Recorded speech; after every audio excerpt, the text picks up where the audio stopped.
Life sometimes come at you fast. Tragedies make your life unravel. You feel like you wanna give up and stay knocked down. Even when your heart is shattered, you still got a life to live. You still got a life to live, so don't give up.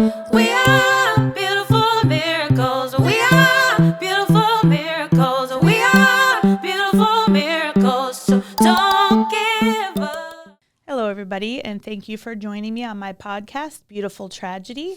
If you like what you're hearing, could you please like, comment, share, and subscribe so we can get this out to people who need to hear it.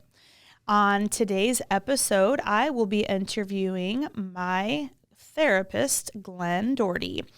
And I just want to say thank you for being here, Glen. That's okay. My pleasure. You're, in my eyes, you're an expert on grief, and I've quoted you many times in my podcast, always giving you credit. But I wanted to, I don't know if you realize this, but this is National Grief Awareness Week. I do. And so I figured it was a great time to have you on here so we could talk about it. And so would you tell me a little bit about yourself and, kind of how it is that you got into working with grief? Okay. I'm a pretty typical St. Louis kid. Grew up on the north side of St. Louis. Most people know where Crown Candy Company is, so about a mile and a half from there. Went to school all through the school system of St. Louis.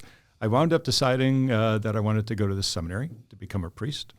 Went through high school, college, Cardinal Glennon, and then at Kenrick Seminary. Now, that's when I was first introduced and had a chance to deal with and learn about and understand, I hope, still today, grief. Each year at Kenrick Seminary, you do a different internship to get ready for the work in the ministry of the priesthood. So the first year, you do hospital chaplaincy internship, and I was assigned down to Cardinal Glennon Hospital with about 6 other guys. So we went down there 2-3 times a week. We were assigned different floors, different experiences with the kids, different things going on with the kids, age groups, all that kind of thing. But I wound up spending most of my time up on 4 North where the older kids were, doing floor work, basically going room to room. I really enjoyed it. I enjoyed the people, the atmosphere. I especially enjoyed working with the kids. The kids that I got to know the best were the repeaters, the kids who came in regularly for different kinds of procedures, protocols, et cetera, which mainly involved the kids with cancer. So I got to learn a lot about it, and I got to know these kids and follow them through their journey with chemotherapy, surgeries, everything that it wound up involving. And, of course, it involves working with grief because not all the kids made it. So I did a lot of what typically is known as death and dying work and bereavement and grief work, and that's where I first started. I liked it. The other 3 years at Kenrick, you do different kinds of ministries, but because I got to know these kids, I wasn't about to just drop them and stop seeing them or being with them in their journey, even though I started doing other things, so I kept up with them. In the 3rd year at Kenrick, you get to design your own ministry. And because I had stayed with these kids and gotten to know them and know more about working in the cancer field, I wanted to go back to Glennon. I couldn't do the same thing. It had to be a different ministry. So I worked with the supervisor down there at the time, Sister Margaret Weekey, head of pastoral care at that time, and developed a program where I worked more with the end-stage kids with cancer. And so I would carry a caseload of about 3 to 6 kids at a time who were pretty much all end-stage cancer. I moved on from Kenrick. I was ordained and started doing parish work. But because I got to know all the pastoral care people and liked it so much working down there in this area of work ministry, I continued. And they would ask me to come down over the years doing work with overpopulation, some special cases that needed more attention that they just didn't have the time with the staff they had to do. And so I wound up working down at Cardinal Glennon on a volunteer basis with the different pastoral care workers and heads of pastoral care for about 33 years. Wow. Most of that was grief, cancer work. I was doing so much of that, plus other counseling. I had gone back to school, got my degree, my license in counseling, was doing general counseling out of all the parishes that I was in, that around 2004 or 5, it was getting harder to do all the counseling responsibilities that I had taken on and gotten involved in, like doing, along with all the parish work. So I went down and talked to the bishop about just doing counseling. He said, go ahead, but you have to take a leave of absence. So I thought about it, prayed about it for a while, and finally in 2006, I left my last parish, St. Simon's, down on Southlandburg and Mueller Road. I moved to Kirkwood. I got an office, which is right above Spencer's in Kirkwood. And now I do general counseling. The first organization that was in St. Louis at the time was called Kids Clubhouse. They approached me, and I talked with them, and I started working with them. But after 3 years, their funding ran out. And then a few years later, Kids with Cancer, Friends of Kids with Cancer, got in touch with me. They were expanding their services into counseling, so they asked me to come on board. And so now I work with Friends of Kids with Cancer for around a little over 7 years. Wow. I do the general counseling out of my office, and that's where Kids with Cancer sends their kids, siblings, parents, and I see them individually, and then they ask me to start 2 support groups. So first I started a grief support group, the parents and the siblings of the children they worked with who died from the cancer, and then finally an in-treatment support group for the parents and the siblings of the kids who are in treatment at the time for cancer. They meet once each month. Right. And those 2 support groups have been going on now for about 7 years. Yeah. That's my history of working in this area. Wow. Well, I know we've talked a lot about, you have to be kind of a special person to want to work with kids with cancer. How do you explain how you have done this for all these years? It's still in some ways a mystery to me. I remember around the second year that I was doing it, my parents knew that I was doing work mostly with children who were terminal and stage cancer, and they were a little worried about me. How can you do this? Why are you doing this? Isn't this going to be hard for you, depressing? Are you sure you want to keep doing this? Other people were asking me the same thing. So Sister Margaret was on the floor one day with me. We were working, and I said, listen, I need to talk to you afterwards. She said, come on down to my office after your shift. So I go down there, and I said, here's the question. People are asking me, why am I doing this? Why do you like this? Why do you keep doing it?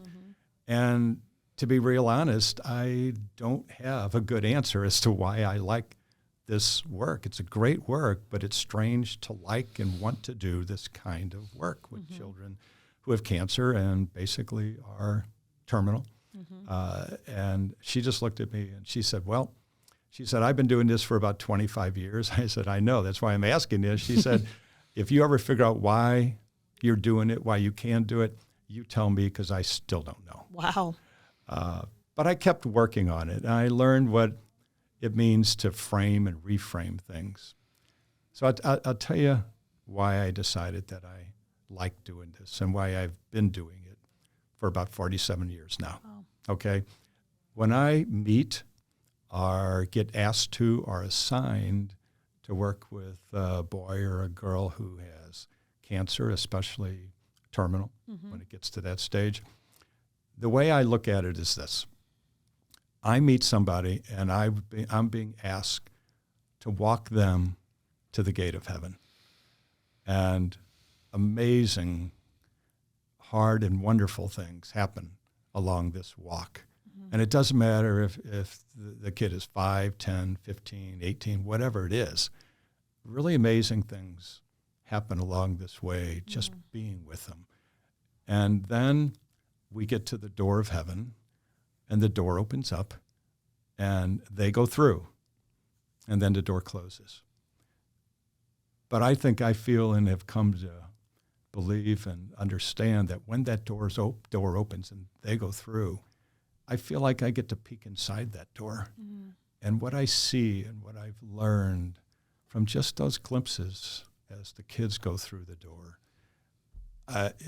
is so great. I want to go back and do it again. Yeah. And I want to take that walk with more kids and help more kids and learn and understand more and get that glimpse again. Yeah. And so when people ask me why, this is really why. Right. it's what I learn. It's what I understand. It's what comes to me as I try and give Right. to them. Right. Well, I mean, it seems to me that obviously you're being called to do it too. I mean, it's what it seems like too. That's a big part. That's Yeah. a big part of vocation. That's a big part of career. That's a big Yeah. part of anybody's decision. Yeah. What to do in life, what to do with their life. Right. And I know one of the things that you said in our therapy was, talking about, you weren't born knowing how to tie your shoes? Like, what do you mean you don't know how to tie your shoes? And, and then you said, well, how can you expect to know how to grieve the loss of your child? And you have to learn how to do that. And, This is a why do counseling for anybody, for any reason, but especially when your child has cancer, when you find out there's a diagnosis of cancer, when your child dies. And what I've had people say, what good is it going to do to talk about it? It's not going to bring them back. Why should we go to counseling? Why talk to somebody about it? It's not going to help. Nothing's going to help. And I ask them this. I say, well, who taught you how to tie your shoe? Usually my mom. Who taught you how to ride a bike? Usually my dad. And then I say, respectfully, what was wrong with you? Was there something wrong with you that you couldn't take two ends of the same string and keep your shoe on yourself? Two wheels, two pedals, and a seat, and by yourself you couldn't figure out how to ride that bike? You had to be taught. And they'll say, a lot of people just come out and say, everybody needs to be taught how to tie their shoe and ride a bike.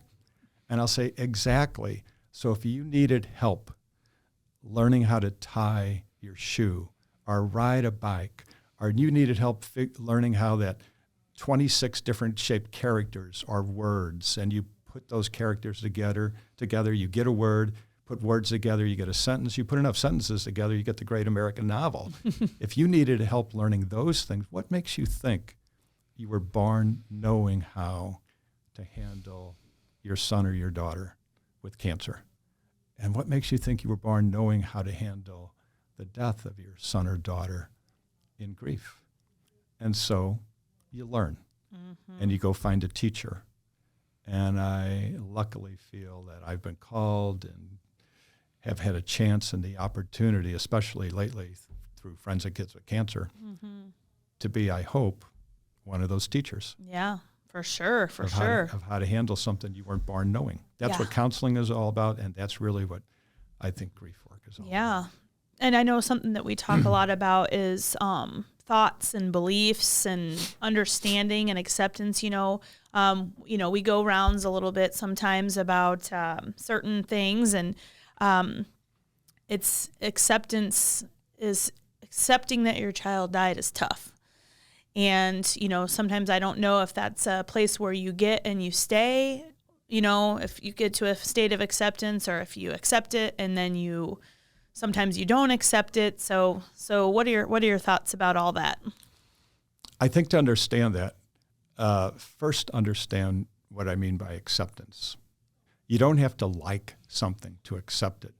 In fact, you can actually hate it. I've had moms and dads say to me, I will never accept that my child has cancer. I will never accept that my son or my daughter died from cancer. I just won't accept it. I don't like it. I hate it. I'm not going to accept it. And I teach, tell them, you don't have to like something to accept it. You can hate something and still accept it. Right. Acceptance to me means you can handle it. You can deal with it. Right. If you don't accept it, you're excluding your desire, your willingness, your ability to handle it. Right. And if your child is dealing with cancer, you're dealing with cancer, and you have to be able to handle it. Yeah. If your child dies, there's a part of you that dies, and you have to learn how to handle and cope with that. Yeah. That's what acceptance is. Yeah. Now, what you said at the beginning of your questions about your thoughts, your beliefs, and all that, I think there's 2 steps to get to acceptance. You learn, you understand, before you accept. If someone says, well, I just have to accept this, and they don't know how, that's like having a goal but no plan to get to the goal. That's like, I've always been a runner up until getting 2 new hips replacements. And it's like saying, well, I'm going to go out and run a marathon tomorrow, but have you trained? No. Well, then you're not going to go out and run a marathon tomorrow. Right. You may try, but I doubt that you're going to finish it. You may get a few miles, half mile, I don't know. But, so where's your plan? Okay, learning. You learn when you go through, having a child with cancer, having a child who's sick, who really not cancer, really almost anything. Diabetes, cystic fibrosis, any chronic issue, any big change, difficult thing to handle. You learn about it. I will have teenagers in my office, 16, 17-year-olds who just got their license in a car or something like that. And I'll say, tell me this. What do you think about a kid who gets a car, new or used, it doesn't matter, and just gets the keys and takes off in it, but never learns anything about the car? Never learns what kind of oil it needs, how much tire pressure, where to put the oil, anything about the engine. What do you think about a kid who just drives a car around like crazy without ever learning anything about it? And they say he's going to burn it out. It's not going to be around very long. Exactly. And so you've got cancer. Your child has cancer. And so you learn. Once you learn about anything, you have a chance of understanding, which is different from learning. You can learn that 2 + 2 = 4, but that's not understanding mathematics. That's not understanding addition. That's not understanding how to use addition in your life. Right. So once you learn something, you have a better chance of understanding how to use it, how it fits into your life, how to take advantage of it, And once you understand, then I think you can accept. Right.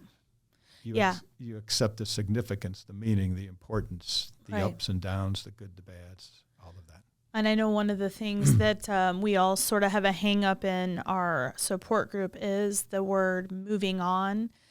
And I don't know why that's such a hang up, but in a way it almost feels like moving on. We don't want to move on because we don't want to move on without our child. And so talk a little about that. In the group, when there are new parents who come to the grief group, those 2 terms come up because they will use them. And for me personally, this is one of the ways I know the grief group is working. And Margie, who works with it, she just retired directors of Friends of Kids with Cancer. This is one of the signs to both of us that the grief group is working. When somebody at the beginning would say, I'm not going to let go of my child. I'm not going to move on from my child. We would say what moving on means. It doesn't mean moving away. You and your child going through this process of grief become one. In fact, you become more one than you ever were. And so you don't move away. Moving on means moving on with life. Right. You don't want to get stuck where you're not moving on in life. And so when you move on with your life, you're not moving away from your child. Your child doesn't stay where they were. They become one with you in your grief process, hopefully. Right. And as you move on in life, you're one with him or her. Right. They're right there with you. Right. The same with letting go. I will never let go of my child. You don't have to. You can't hold on to them in the same way with your hand, with your arms. But in the grief process, in learning and in understanding and accepting, you learn that you don't have to let go, that they're right there with you. Right. In fact, they're holding on to you as much as you're holding on to them. Yeah. There is no letting go. There's no moving away. There's just having, enjoying life, Right. but together. Right. One of the things that you talked about early on was learning how to go into the cave. Would you talk a little bit about the cave? Okay. The cave idea is an analogy that I started using when I start working with grief. I don't know how many years I thought about it, but it's like this. When your child dies, immediately there's shock, surprise. There's a tsunami of feelings that come over you. So much so that it's hard to do anything. You're paralyzed. You're stuck. You don't know which feeling or thought to handle, deal, work on how to at first. Eventually, sometime soon, I think, when the tsunami of feelings and thoughts tends to go down a little bit to where you're able to think and pick out one or two feelings especially, I think that's when a person goes into a cave. Now, it's a figurative cave. The cave is this. You go way back into this dark cave. You huddle back, fetal style against the back wall. And that's where you start your cave work. You don't detach yourself completely from life, because if you've got other children, you have to go on with life from then, get them up. You have to go to work. You have to get them to school, feed them, everything, do their homework with them and all that. So you have to be in life. But in your mind, your heart, inside, you go into the cave. And what you do way in the back of the cave, you open yourself up and you become vulnerable to every thought, every feeling, every aspect of the loss of your child. And you let yourself think, and you let yourself feel, and you let yourself feel on that intensity scale, that pain scale that doctors use, that imaginary 1 to 10. How bad does it hurt? You let yourself feel whatever intensity it registers on your own little personal pain scale. How do you do this cave work? You remember, you think, you feel, you talk, you listen. You let yourself engage with every piece of that loss. There's a movie I like to refer to. My dad taught me to like cowboy movies. Now, we didn't even call them Westerns. Anything what a Western is today was to us a cowboy movie.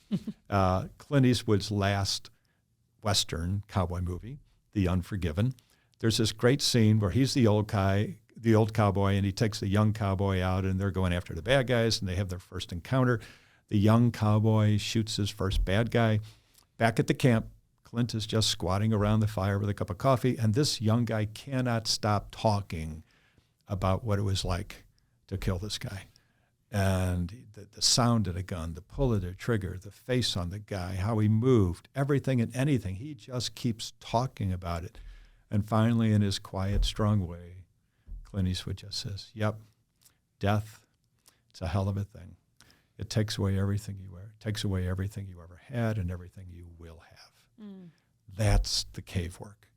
It's going over, thinking and feeling everything you ever had with your child, everything you were ever going to have with your child, and you let yourself feel it. Because what you're doing, I think, is the real crux of grief work. Yeah. Grief work, in one little sentence, is normalizing the abnormal.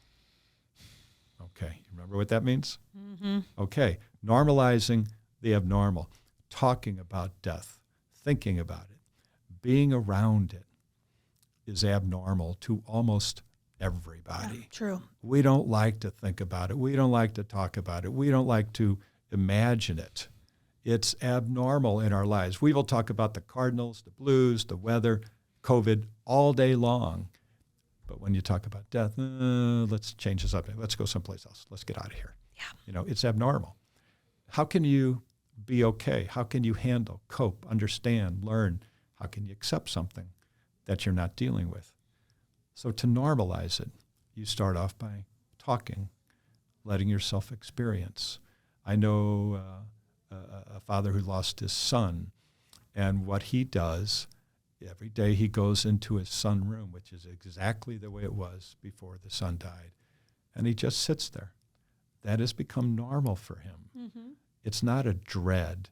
At times it's a place of safety, of security, of peace, even of happiness. Not at first. Had a hard time even walking by the room. But now he goes in there and he lets himself do cave work. Yeah. The memories. And it has become normal to talk about. That's what counseling is. Right. In grief work. We tell stories. We talk. Yeah. It's not all psychobabble. I can do psychobabble. I don't like to. I'm Irish. I tell stories. It's a law. I have to, And so we tell stories. Right. And that's cave work. Yeah. At some point, you have to come out of the cave. Now, there's no rule or law. When back in the 50s and before that, It was, well, you grieve for about 6 months, then you should be done. A little bit later, okay, we're starting to be a little more generous and understanding, so it takes a whole year. You got to go through all the holidays and birthdays and everything. No. Being in a cave takes as long as it needs to take. People in grief, they will come and say, how long is this going to take? It takes as long as it takes. Yeah. People will come into my office and they'll sit there, and it's almost as if they have it in their hand and they reach out and say, here, take this pain away from me. Tell me how to get rid of this pain. And I said, well, there's only one way to get rid of this pain of grief. What is it? Tell me. You have to stop loving your child. And they just look completely surprised. I said, are you going to stop doing that? Well, no, I will always love my child. I'll never stop loving. I said, well, then you're always going to hurt. Yeah. We human beings want to be with the person we love, and you want to be with them the way you're used to. If you stop loving, you won't hurt. Every day on the news, we hear about people who've died in whatever kind of tragedy, accident, or illness or whatever. And by the end of the news, we don't even remember their name. But the closer somebody gets to us, we remember them, we talk about how good a guy they were, celebrity, actor. We maybe get a little closer, and maybe we go to the funeral parlor. A little closer, we go to the funeral parlor and the funeral. A little closer, we go to the afterwards lunch. We bring a cake by the house. A little closer, we hurt like crazy because those are the people we love. Yeah. And so you learn to move on, and you learn to go on with life hurting. You get used to it.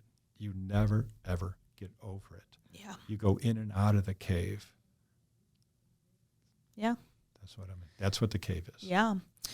So one of the things that has really stood out to me is when you talked about, when you replace the word hard with important, it really changes kind of how you approach it. And talk a little bit about that. Okay.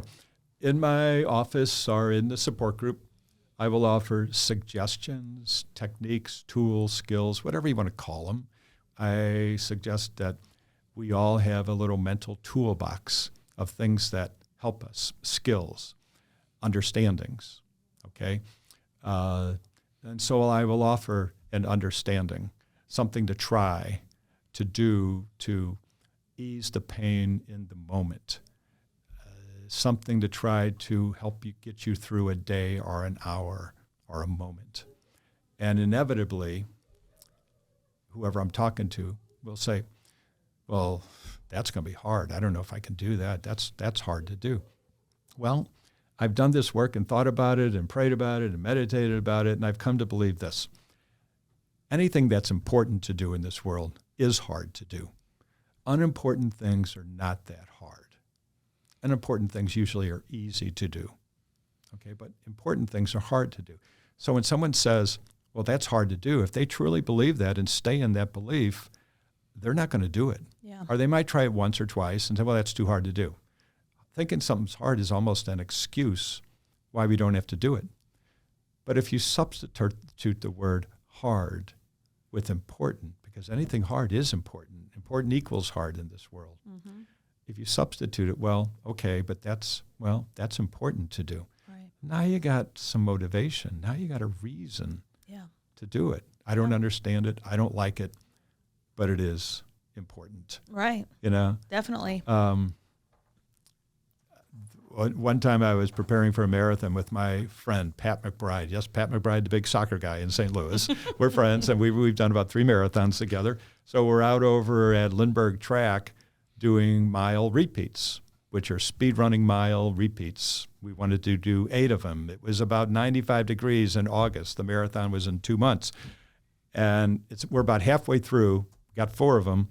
And as we're walking a cool down walk, quarter-mile walk, I said, gosh, this is hard. And he slugs me on the shoulder and he says, of course it's hard. It's supposed to be hard. Do you see anybody out here doing this other than us? No. Well, then it's hard. Accept it. It's hard. But we're not going to do the marathon if we don't do this. And the marathon is important. Yeah. Hard is important. Yeah. Tell yourself it's important instead of hard, and you got a better chance of attempting, pushing, trying.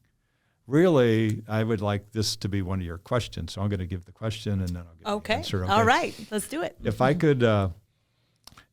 could have anybody who starts doing grief work get one gift from God or example or model from anybody, it would be assertiveness. When your child dies, when anything like that terrible happens in your life, it's almost like getting punched in the stomach and you lose your breath.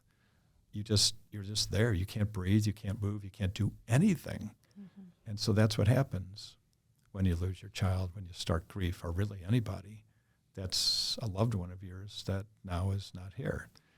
And what you need to start and do and continue doing is assertiveness. You need to believe it's important to do, and you need to believe that you can do it. And that's what assertive is. Yeah. I'm going to push. I'm going to attempt. I'm going to challenge. I am not going to get stuck and stay where I'm at.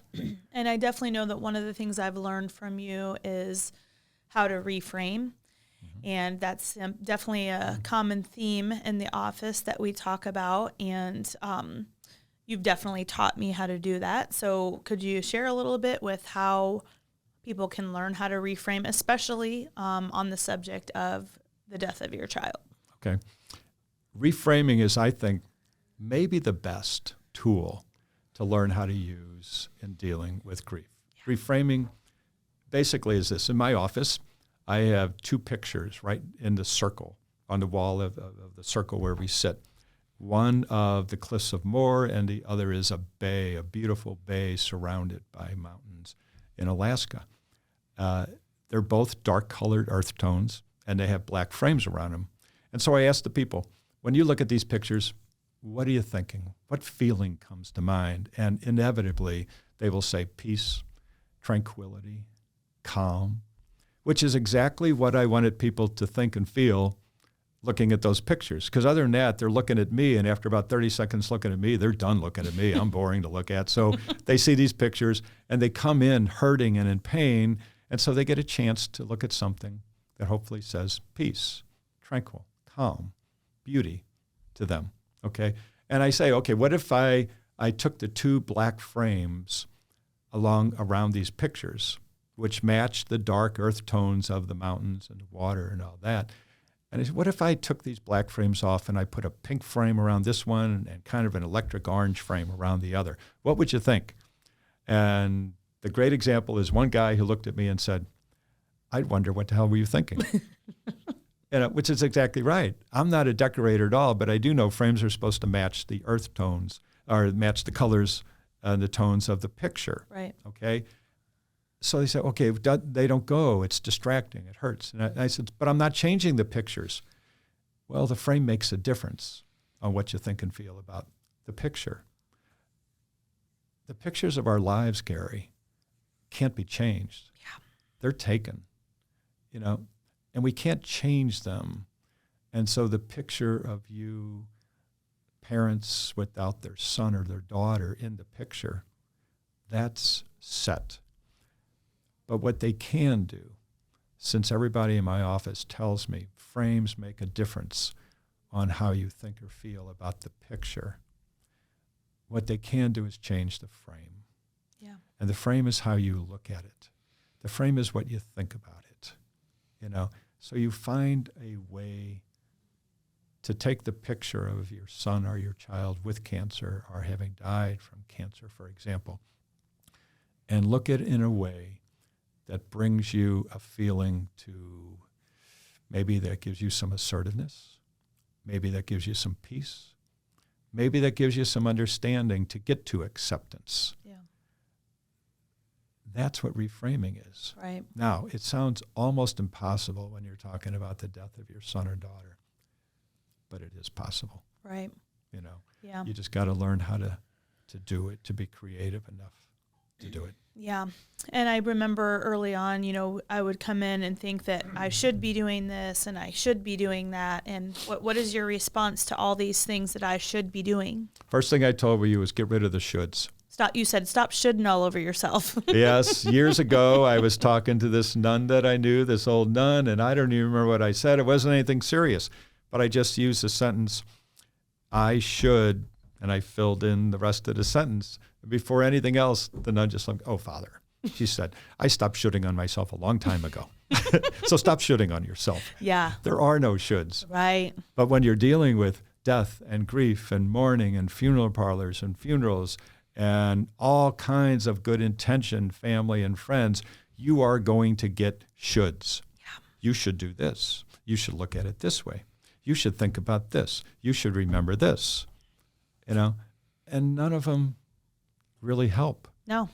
None of them help at all. No. It's just people telling you what to do that they think you need, but they don't know what they're talking about. They're just good intentioned, Mm-hmm. And so take away the shoulds. It's what you want.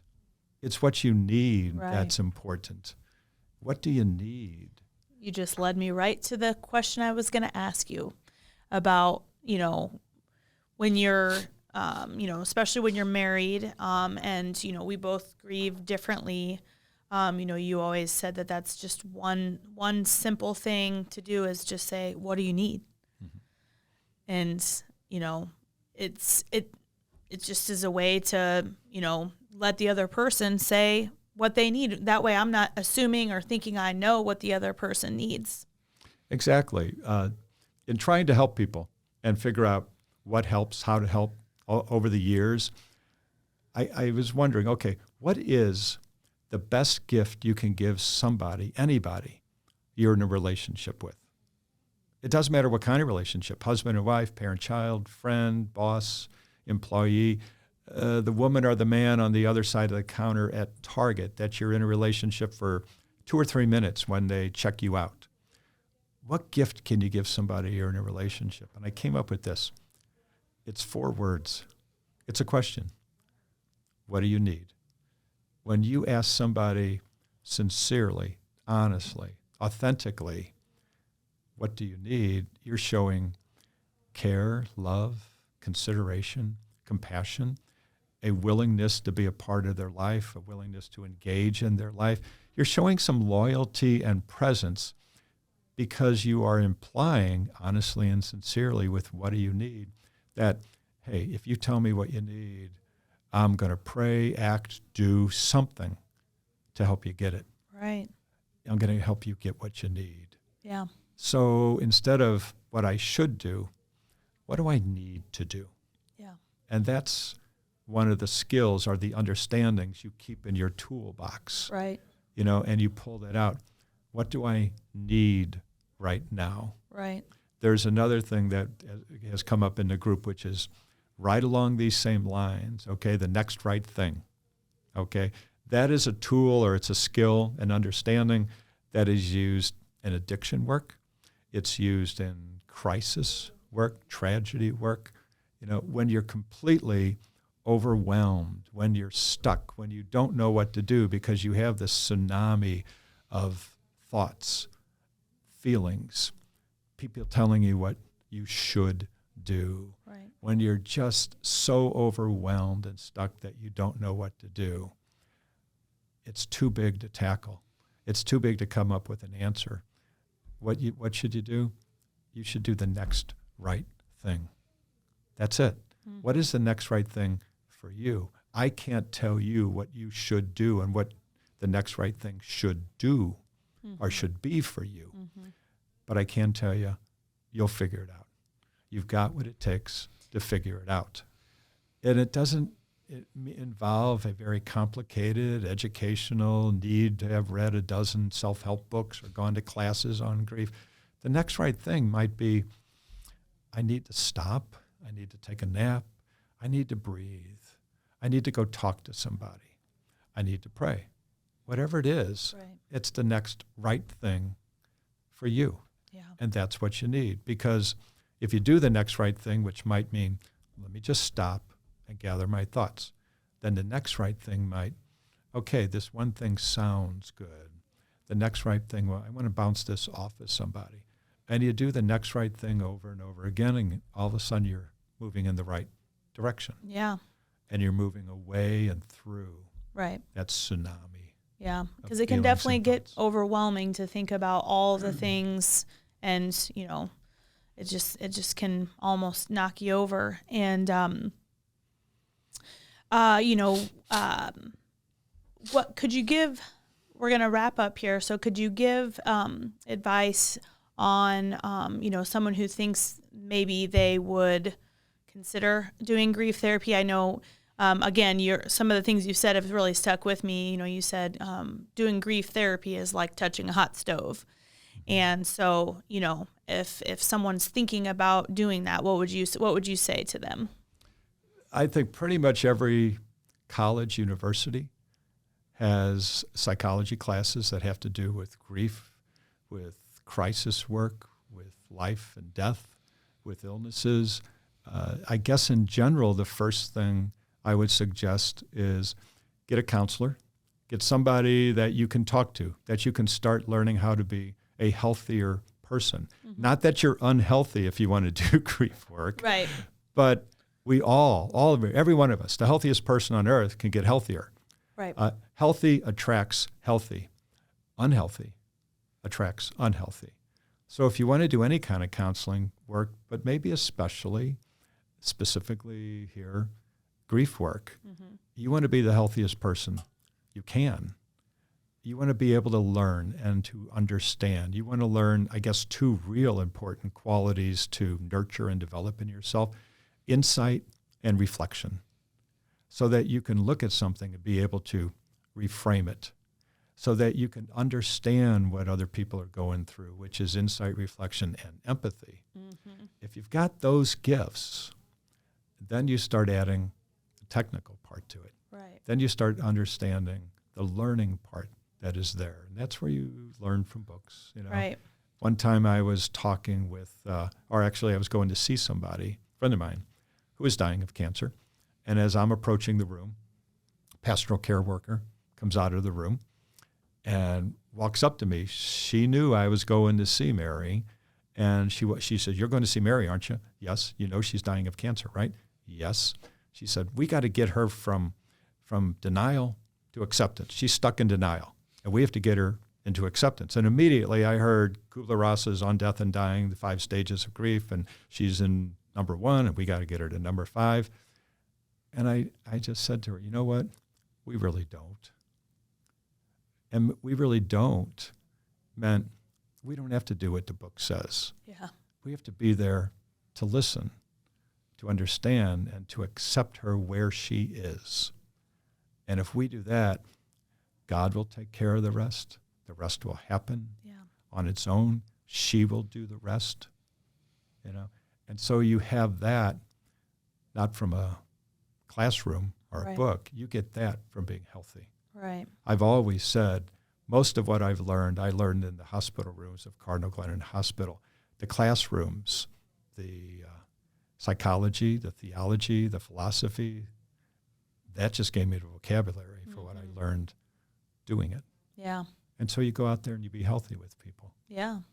I love it. That's where you start. Yeah. Well, I finish every episode by saying that we're all just walking each other home, and, we're all figuring this out. And, I just want to thank you for all the ways that you've helped me and will continue to help me and to help others as well. You're welcome. Keep going. All you out there listening, keep going. It's very possible. You just keep going. Yes. Thank you so much, Glenn. Okay, you're welcome.